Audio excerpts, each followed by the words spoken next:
And when you have unmet expectations in a relationship, unmet expectations lead to frustration, which leads to the fight. See, we all have unmet expectations in relationships. Maybe when you got married, you thought that he was going to be Mr. Fix-It.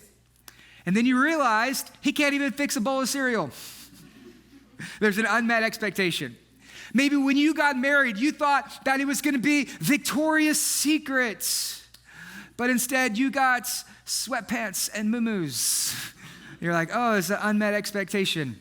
Maybe when you got married, you thought that he was going to pay all the bills and he was going to work a budget, and then you realize he has to take off his shoes just to count to 10. There's an unmet expectation that you had. Maybe you thought there was going to be Bible studies in the morning. Instead, he takes the boat out and goes fishing.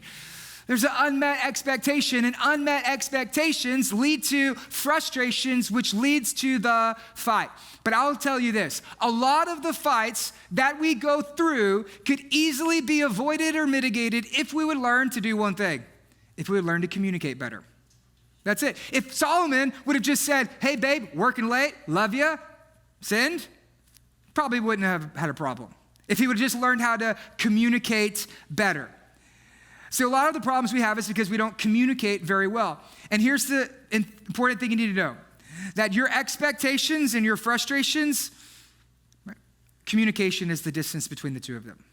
See, a lot of times, the reason why your frustrations are so high is because your communication is so low. The reason why your expectations are here and your frustrations are here is because there's a big gap between your communication, your expectations. If you would learn to communicate your expectations, you will lower your frustrations in the relationship. This is why it's so important for you to make time to sit down, have honest conversations with your spouse.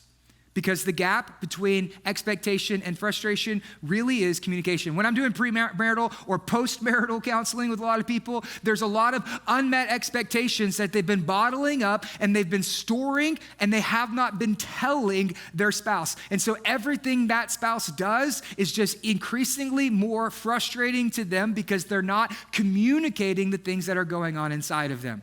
The gap between the two is communication.